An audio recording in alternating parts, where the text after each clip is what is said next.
गद्दी पे चाहे हम रहे या मुन्ना, नियम सेम ही रहेगा। ऐ मेरे बेटे सुन मेरा कहना, चाहे कुछ भी हो मेरे बाद तुझको है रहना।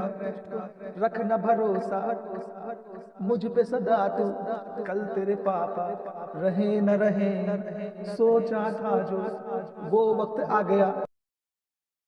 मीडिया के माध्यम से इस राज्य के सारे युवाओं को, वृद्ध उम्र के हर तबके के लोगों को आह्वान करते हैं कि वोट करें। विकास किया है पिताजी ने।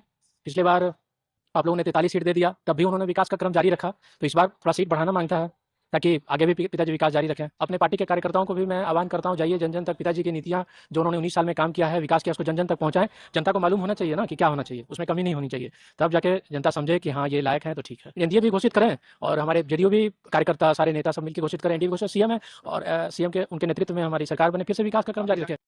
जी हाँ, नीतीश कुमार के इकलौते सुपुत्र पॉलिटिक्स ज्वाइन कर सकते हैं, या यूं कहें अपने पिता की पार्टी ज्वाइन कर सकते हैं। क्योंकि इस बात में दम इसलिए दिख रहा है क्योंकि वो लमसम आज 50 साल के हो चुके हैं, पर इससे पहले वो कभी कैमरे के सामने आकर पॉलिटिकल स्टेटमेंट नहीं देते हैं। पर आजकल पिछले कई बार आकर कैमरे के सामने पॉलिटिकल स्टेटमेंट बड़ी सहजता से देते हुए दिख रहे हैं। देख फिर अलग बकचोदी करे, डेली पता ना कहां से कुछ खोज के ले आओ। हमने सबके यार दिमाग खराब कर ले रहा है। हर कोई इस पर अपने अपने हिसाब से कमेंट कर रहा है। कोई कह रहा है कि निशांत कुमार अगर पॉलिटिक्स में नहीं आते हैं तो जेडीयू टूट जाएगी।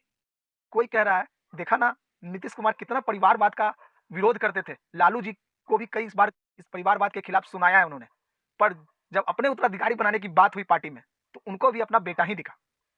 कोई कह रहा नहीं ये परिवारवाद नहीं है। अगर परिवारवाद होता तो नीतीश कुमार अपने बेटे को राजनीति में लाने के लिए, यूं कहें जेडीयू में ज्वाइन कराने के लिए निशांत के 50 साल के होने का इंतजार नहीं करते। ये तो उनकी राजनीतिक मजबूरी है। अगर वो निशांत को पार्टी में नहीं लाते हैं तो नीतीश कुमार की बनी बनाई पार्टी टूट जाएगी। पहले तो ये बताओ ये सब कौन बतावा हो तोरा? लगा छोरा कोई नेता के मौगी पटेले है, वही बतावा है ये सब। तो अब इसमें कुछ कहने को रह नहीं गया है। निशांत कुमार राजनीति में आ रहे हैं। दूसरा, नीतीश कुमार ने अपना राजनीतिक चरित्र का परिचय देते हुए बीजेपी के नेताओं को फिर से शांत करा दिया। अब मैं नीतीश कुमार के राजनीतिक चरित्र की याद आपको क्यों दिला रहा हूँ? इसलिए याद दिला रहा हूँ, जब निशांत की राजनीति में आने की चर्चा होने लगी तब सबसे पहले तेजस्वी यादव ने निशांत के राजनीति में आने का स्वागत किया। बल्कि नीतीश कुमार कई बार लालू यादव को यह कोस चुके हैं कि आपने अपने औलाद को अपनी दुकान दे दी, आपको कोई अपना राजनीतिक उत्तराधिकारी बाहर से नहीं मिला, अपने परिवार से नहीं मिला। इसके बावजूद तेजस्वी ने स्वागत किया। तो ये इस बात का शायद इशारा है कि चचा, अगर बीजेपी आपके बेटे को एक्सेप्ट नहीं करती है, आप जो चाहते हैं अपने बेटे के लिए बीजेपी वो आपको ला करके नहीं देती है, तो हम है ना, याद है ना आपको हम लोग कितना बढ़िया से बात करते थे, प्रेम से बात करते थे। हम कभी कुछ बोले हैं आपको?